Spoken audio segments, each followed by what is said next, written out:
가졌습니다. 전도자는 그가 머무는 장소마다 항상 악한 영들이 떠나간다. 그래서 전도의 사명이 불타오르는 그 집안에는 악한 영이 머무를 수가 없다는 거죠. 귀신을 제압할 수 있는 그런 힘이 있기 때문에. 그래서 우리 마음속에는 이 복음의 불길이 있는 한 여러분의 가정은 그 어떤 악한 영들이 여러분의 가정에 감히 엄습하지 못할 겁니다. 그래서 복음에 항상 불을 이 속에 다 간직하고 걸어다니는 여러분들이 되시길 바랍니다. 자, 이렇게 제자들에게 그런 말씀을 하시고 이제 제자들을 통하여 하나님의 귀한 전도의 삶을 살아가기를 예수님이 부탁을 했잖아요. 그러나 제자들이 이제 곳곳에 가서 활발하게 하나님의 말씀을 막 증거합니다. 예수님이 이런 분이라고 복음을 증거하기 시작합니다. 그런데 그 그리스도의 이름이 곳곳에 울려 퍼졌는데 이제 헤롯 왕에까지 귀에까지 들어간 겁니다. 오늘 그 이야기입니다. 헤롯 왕의 귀에 들어가니 이 귀에 들어갔던 그 헤롯 왕에 대한 이야기와 또 사람들 각가지 그가 도대체 누구인가? 헤롯 왕은 죽은 세례 요한이 살았다. 그를 못 베인 자가 헤롯 왕이었거든요. 어떤 이는 위대한 선지자가 나타났다. 어떤 이는 엘리야다. 이렇게 이야기를 합니다. 특히나 이 헤롯 왕은 당시에 악명이 높았거든요. 갈릴리와 베레아 지역의 왕이었습니다. 한마디로 전체 대왕이 아니라 분봉왕이었습니다. 분봉왕이라는 것은 조그맣게 다스린, 그래서 항상 자기 나름대로 스스로 내가 좀 전체 왕이 되지 못한 그러한 분노, 그런 것들이 가득 가슴에 차 있었던 사람입니다. 그래서 그가 왕궁도 만들 때에도 로마 왕궁 모양을 따가지고 자기 왕궁을 짓지 않습니까? 그래서 자기 나름대로는 전체 왕이 되고 싶은데 분봉왕밖에 되지 못했던 그러한 것들이 꽉 차 있어가지고 이제 누구가 자기에 대한 왕에 대한 이야기를 쫙 나오면 막 가슴이 들끔하면서 이것마저 내가 빼앗기면 안 되지 하면서 분노로 차 있었던 사람입니다. 그래서 오늘 여기에는 헤롯 왕이라고 표현되어 있지만 다른 복음서에는 분봉왕이라 또 정확하게 그렇게 해놓은 부분도 있습니다. 어쨌든 그것이 오늘 목적이 아니라 이렇게 다양하게 예수를 바라보는 그러한 시선들이 있었습니다. 여러분은 어떻게 예수를 바라봅니까? 선지자로 바라봅니까? 아니면 엘리야처럼 그런 위대한 민족 지도자로서의 새로운 사람 등장으로 바라봅니까? 아니면은 이 양심으로서 하나의 죄책감으로 그를 바라보는 헤롯 왕의 시선입니까? 누구를 어떻게 바라보는가에 따라 가지고 그 시선이 많이 달라지기도 하지요. 진짜 그 사람의 그 실체를 바라보는 것에 따라서 정말 우리의 삶이 180도로 달라지는 그러한 경우가 참 많습니다. 과거 로마 시대에 어거스트 대제 황제가 있었습니다. 그때에 악명을 떨치던 해적단이 있었습니다. 그 해적단의 두목이 얼마나 악명을 떨쳤던지 그 두목과 해적단이 가는 곳마다 민생들이 아주 고초를 당하고 그리고 많은 약탈을 당하는 그러한 일들이 벌어진 겁니다. 그때 이 황제가 엄명을 내지요. 누구든지 해적의 목을 따오는 사람은 큰 상급을 두고 그리고 관직해 주겠다. 그렇게 상을 내 겁니다. 그렇지만 감히 그 해적단의 목을 따올 사람이 아무도 없었죠. 어느 날 왕이 여행을 하고 있는 그 와중에 부하가 전가를 합니다. 지금 한 사람이 왔는데 해적의 목을 따오겠다고 이야기하는 사람이 드디어 나타났습니다. 그래, 빨리 이곳으로 데리고 오너라. 그래서 왕 앞에 그 해적단 목을 따겠다는 사람이 왔습니다. 너는 정말 해적의 목을 딸 수 있습니까? 예, 딸 수 있습니다, 황제님. 그러나 저를 용서만 해주신다면 따오겠습니다. 그게 무슨 일이냐? 제가 바로 해적단의 두목입니다. 그렇게 이야기했다는 것입니다. 이제 앞으로 저를 용서해 주시면 제가 이 나라를 위하여서, 황제는 그 모든 일을 할 수 있지 않습니까? 이 나라를 통치하고 지배하는 황제는 저를 용서해 줄 수 있을 것으로 믿습니다.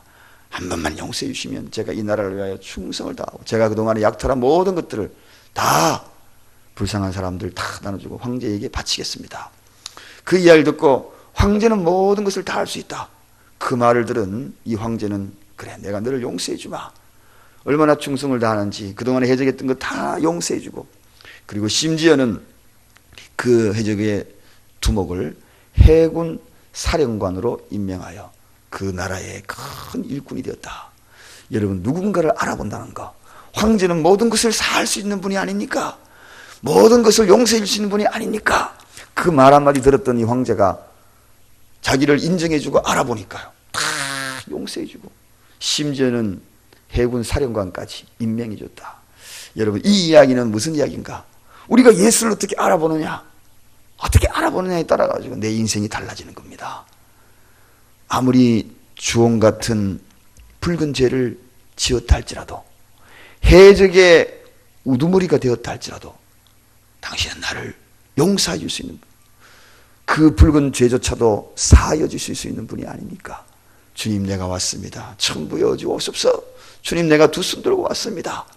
항복하고 돌아오는 그를 가슴에 안아주시고 품어주시는 예수를 과연 어떻게 바라보는가?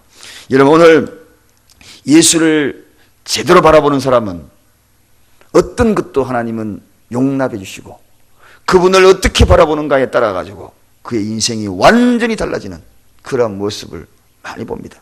여러분 오늘 이 헤로드 왕이 예수를 정말 알아봤다면 그는 새로운 인생의 삶이 펼쳐졌을 텐데 유대인들이 정말 예수를 제대로 알아봤다면 그들의 모든 민족들이 새로운 삶들을 살았을 텐데 자 죄를 범한 양심이 먼저 예수를 바라봅니다. 이게 바로 헤롯이 바라봤던 예수거든요. 양심으로만 예수를 바라봤다는 것입니다. 그러니 어떻습니까? 양심의 가책을 받고 괴로움만 당하지요. 그는 세례 요한을 죽이고 난 다음에 늘 마음에 무거운 그림자가 있었습니다. 왜? 이 양심으로 짓눌려가지고 밤이면은 악몽을 꾸는 거죠. 여러분 죄를 지은 사람은 양심의 가책을 받고 나는 안 그렇다더라도 이 양심이 자꾸 자기를 찌릅니다. 그래서 정상적인 삶을 산다라고 이야기하지만 낮에는 정상적인 삶이에요. 그러나 불안해하거든요. 밤이면 불안해합니다. 고요하고 밤이 되면 보통 사람은 너무너무 평안하거든요. 이제 자야 되겠다. 이제 자야 되겠다. 야, 이제 밤이구나. 안식할 밤이구나 하면서 정말 그 밤을 편히 쉬지만 그러나 이 양심이라는 것에 대한 가책이 있는 사람은 그때부터 본격적인 고통이 시작이 되거든요. 그때부터 본격적인 그 죄에 억눌려 양심이 자기를 찔러대거든요. 그래서 밤새도록 잠을 이루지 못하고 괴로워하는 경우가 너무나 많습니다. 공포스러운 그러한 악몽을 꾸는 경우가 너무나 많다는 거죠. 바로 이 헤롯이 그런 경우입니다. 예수를 복음으로 바라보지 아니하고 양심으로만 바라봤어. 오늘 세상 사람들 많이 그렇습니다. 신앙생활 안 해도 양심으로 죄를 바라보는 그런 자들 많이 있어요. 복음으로 예수를 바라보면 아무리 무서운 죄도 용서함을 받는데 양심으로만 예수를 바라보니 찔림만 당하니 괴로워 잠을 못 이루는 겁니다. 그래서 무거운 죄의 짐을 지고 낮에는 웃고 다니고 히히덕거리지만 밤이면 괴로워하는 겁니다. 고요가 밀려오면 밀려올수록 무거운 양심의 그림자가 그를 짓누르거든요. 사랑하는 여러분, 예수님을 어떻게 바라보십니까? 그분을 어떻게 바라보십니까? 또 다른 부류가 있었습니다. 오늘 보니까 선지자, 또 다른 선지자를 바라봅니다. 여러분 오늘 그 선지자가 누굽니까? 민족을 구원하고자 민족을 살려주기자 살려놓을 그런 엘리야가 현현하였다. 엘리야가 다시 왔다는 것입니다. 민생고가 아주 어려웠거든요. 로마에 억눌려 있었기 때문에 민생고가 말이 아니었겠죠. 사회가 정의가 무너진 때가 아닙니까? 또 국권이 지금 나라의 국권이 로마에 빼앗긴 때가 아닙니까? 그러니까 누군가가 혁명가가 나타나고 민족을 되살려줄 그런 그런 혁명가를 기대하는 이스라엘 백성이었거든요. 그래서 이스라엘 백성들은 바로 민족을 구원할 즉 혁명가 예수로서만 바라봤다는 것입니다. 그래서 예수님이 나귀를 타고 예루살렘에 들어간다니까 그들이 한 이야기 뭡니까? 이제 혁명가 예수가 왔다. 이 나라를 살릴 예수가 왔다. 이 나라가 이제 국권이 회복이 되고 로마에서 압제에서 벗어날, 그리고 사회 정의 구현을 할, 그리고 민생고를 해결할 혁명가 예수가 왔다 하면서 그를 환영했지 않습니까? 사랑하는 여러분, 혁명가 예수, 그리고 민생고만 해결하는 그런 예수로만 바라보고 있는 유대인들의 모습이 혹시 우리의 신앙관이 아닙니까? 기복주의적인 신앙이지요. 내 민생고를 해결해주고 내 먹고 사는 것만 해결해주는 그런 예수로만 바라보지 않습니까? 그런 예수로서 바라보는 그러한 시선이 있다면 오늘 끝까지 우리 이 말씀을 경청해 보시기 바랍니다. 사랑하는 여러분, 그렇습니다. 많은 사람들은 그렇게 바라본 겁니다. 오늘 신앙생활을 하면서도 예수를 민생고 해결하고 사회 정의 구현을 하는 그런 혁명가 예수로만 바라보는 기복주의적인 신앙에 빠져있는 이들이 너무나 많습니다. 물론 그것도 해결하지요. 그러나 정령 예수님은 또 다른 가장 소중한 예수, 그분이 할 일이 있다는 겁니다. 예수, 그의 이름의 뜻이 무엇입니까? 자기 백성을 죄에서 구원할 자. 이것이 바로 예수 이름입니다. 자기 백성을 죄에서 구원할 자. 사랑하는 여러분, 구원이라는 이 단어는 건져내다, 그런 뜻입니다. 무엇인가 빠져있을 때 건져내다. 이 세상의 모든 것들에서 건져내다. 그렇습니다. 죄에서 양심이 짓누르는 그런 곳에서도 건져내고, 사회의 정의의 모든 것도 건져내고, 그것만으로 끝나는 그러한 존재가 아닌 그 누구도 해결할 수 없는 죄, 보이지 않는 죄, 보이는 죄, 거기에서 우리를 완전히 자유케 할 그분이 바로 예수입니다. 메시아인 것입니다. 생명의 구원자입니다. 주는 그리스도시요 살아계신 하나님의 아들인 것입니다.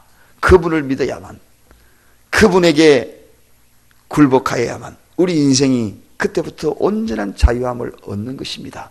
여러분, 민생고 해결되어도 자유함을 얻지 못하는 이들 너무나 많거든요. 민생고 해결되어 가지고 정말 멋진 집에 살아도 짓눌려 가지고 괴로워하는 사람 얼마나 많은데요. 밤이면 괴로워하고, 그러나 초가 상관 살아도 하루하루 행복한 사람이 있거든요. 그건 왜 그렇습니까? 가장 근본적인 문제, 그것이 바로 이 죄의 문제이기 때문에 그렇습니다. 그래서 베드로의 고백이 위대한 것은 주는 그리스도란 뜻이 메시아거든요. 우리를 구원하여 주시겠다는 메시아적인 그 놀라운 고백이 있거든요. 그래서 베드로에게 주님이 그 위대한 고백을 통하여서 천국의 열쇠를 너에게 주겠다 약속하지 않습니까? 사랑하는 여러분, 오늘 우리 예수를 어떻게 알고 있습니까? 그분을 능력의 예수로 알고 있습니까? 부분적인 분봉왕으로 알고 있습니까? 황제를 제대로 알아도 인생이 바뀌었어요. 오늘 예수를 제대로 아십시다. 그분의 능력과 권능과 죄사함의 능력과 삶의 모든 것의 주관자 그리스도 뜻이 뭡니까? 그리스도는 세 가지의 의미를 담고 있다고 그랬습니다. 첫째, 왕권을 가지고 있다. 그리스도는 기름 부음을 받은 자라고 그랬습니다. 왕권을 갖고 있는 자에게 기름을 붓는 것. 여러분, 세상의 왕권, 분봉왕이 아니에요. 모든 것을 다스리는 왕, 만왕의 왕. 그 다음에 그리스도라는 뜻이 뭐라고 이야기했습니까? 선지자, 선지자, 그런 뜻을 갖고 있다고 했습니다. 선지자에게 기름을 붓기 때문에. 그래서 모든 말씀, 부분적인 분봉왕이 아니라는 것입니다. 모든 말씀의 권한이 그분에게 있는 것입니다. 또 그리스도 뜻이 뭐라고 그랬습니까? 예배의 주관자인 제사장, 그런 의미를 갖고 있다고 했습니다. 모든 예배의 주관자, 이런 분이 예수 그리스도입니다.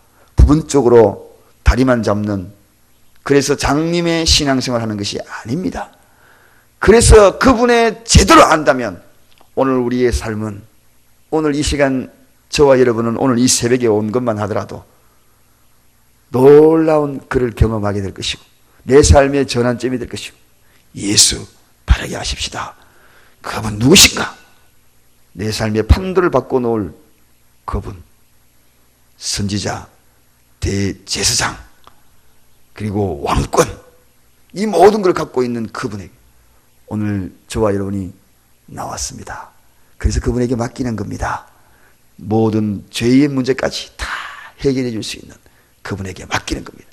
자유함을 얻고 돌아가시기를 주님의 이름으로 축원드립니다. 날아갈 듯 하루의 삶이 펼쳐지기를 주님의 이름으로 축원드립니다. 기도하겠습니다. 하나님 감사합니다.